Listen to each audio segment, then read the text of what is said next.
Learn all about living in Ensenada, Mexico from expat Ivan Sanchis in this video interview with expats in Mexico. How did you get to Mexico? Yeah, nice story. Well, I got an invitation. Well, I got a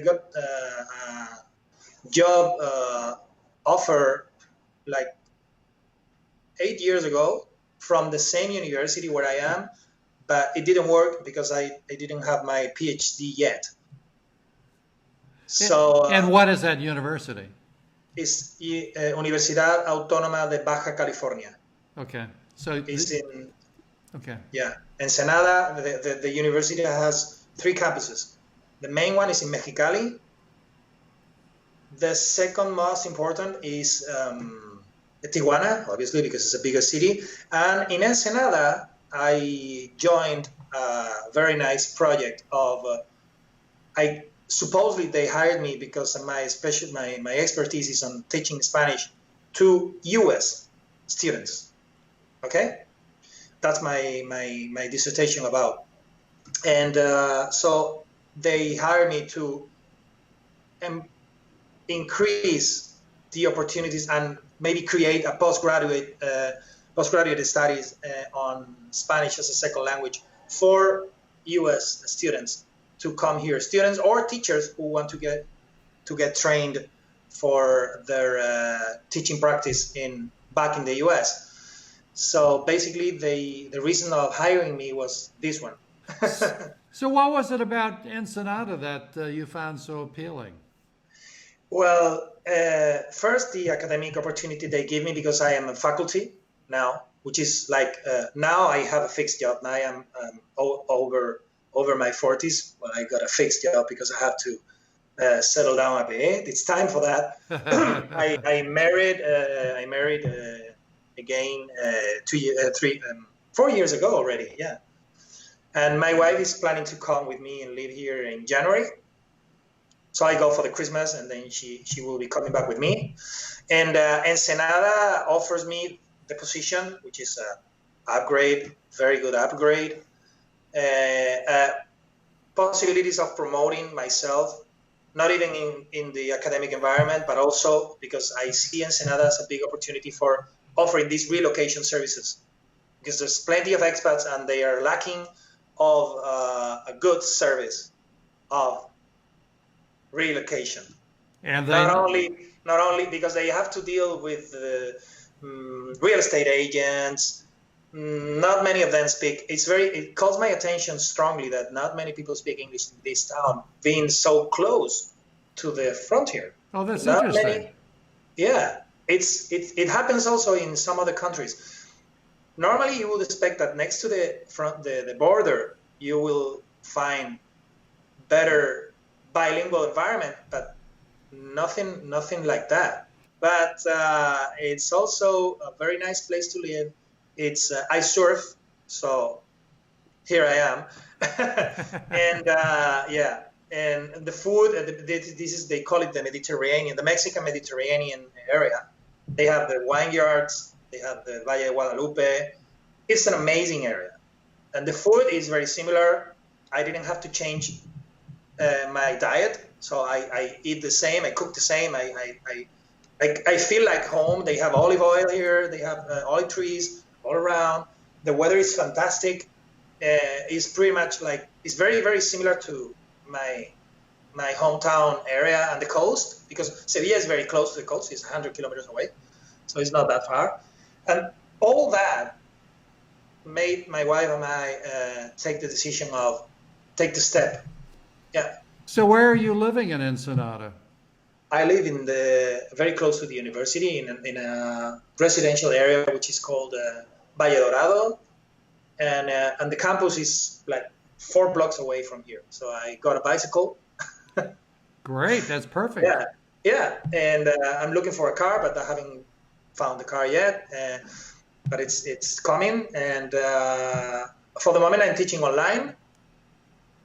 So this is my office. Yeah, I didn't even have time to get furniture so I have the basics. I have the bed, a small sofa, a couple of chairs, and and imagination. Yeah. So what is there to do in Ensenada? What do you do for enjoyment and when you get out? Well, there's a big community of expats in this city because of the weather and because of the communications. They are very good because we are an hour away from the border, and there's even people that works in San Diego and live here in between Tijuana and here in Rosarito. And in the middle, there are like condos, enclosed beachfront condos, all the way down from Tijuana to Ensenada. And well, there's the beach, the weather, the surfing is like one of the hot spots in the whole California area, the North American California and the Mexican California. And hiking, you can go to the valley is a big Valle de Guadalupe is a big attraction.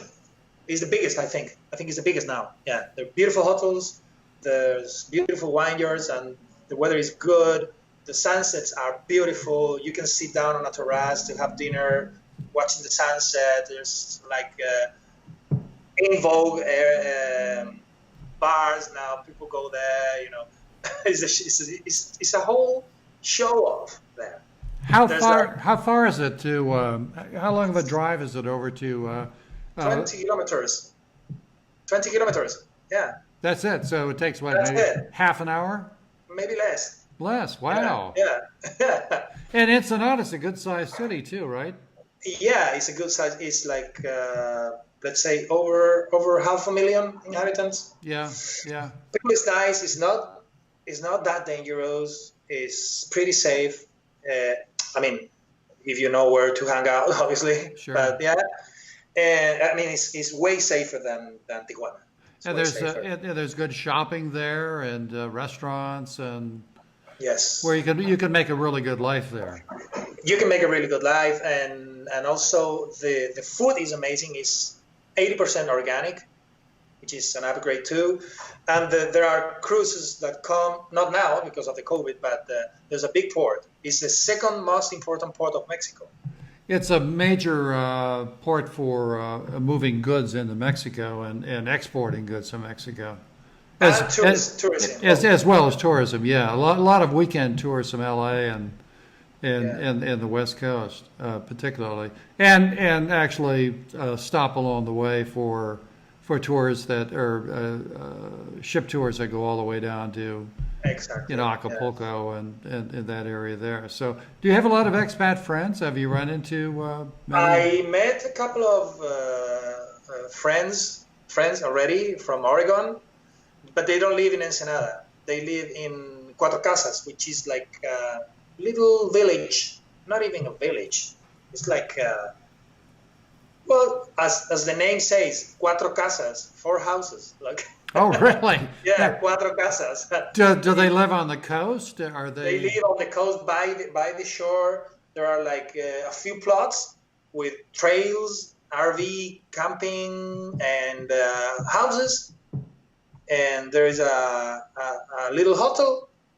And the guy is also American, but he's married with a Mexican woman. That's why he has the house. Otherwise, I learned that if you're not Mexican, you cannot buy a property less than 50 kilometers away from the coast. That's correct. That's called the federal zone. Yeah. Federal zone. So, they're very nice. They have, they produce bamboo in Oregon, but they're retired. Where do you want to live? In a more country-like area. So away from the shore. No. There are, surprisingly, this is not as touristic as your area. So surprisingly, you can find not that expensive places to live by the shore or almost by the shore. Yeah. Really? How much would it cost to rent a house, like maybe a 2-bedroom, 2-bath house? Yeah, 2 bedrooms, 2.5 bathrooms by the coast in a condo with security is going to be less than $1,000 per month. 800, yeah, 800, 900, 700, depending on the area, depending how far from the city, depending on the security, depending on the quality of the properties. But yeah, that's a price. But no, I mean by country, I mean like I'm living in a one. It's like a mini loft, okay, with bedroom separated, which I am in the bedroom now.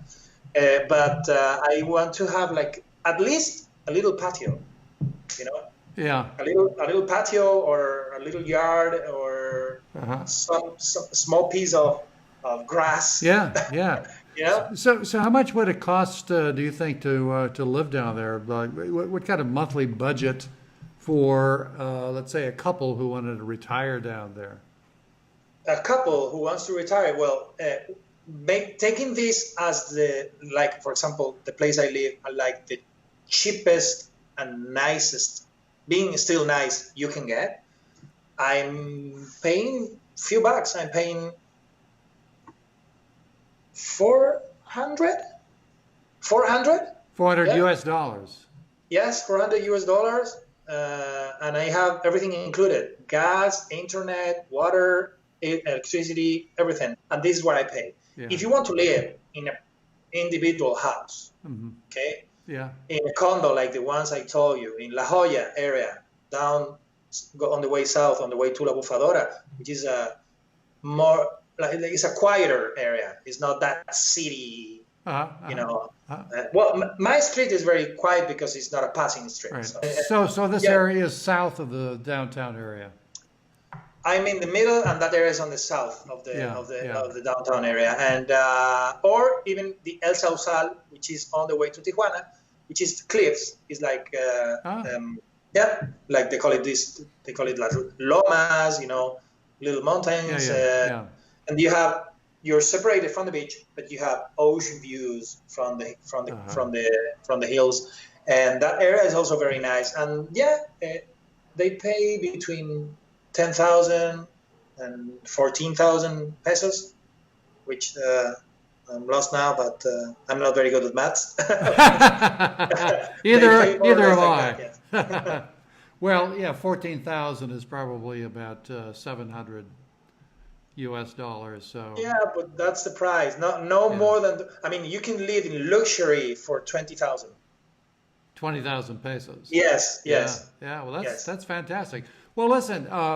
Tell me, what are the 3 things that you love most about living in Ensenada?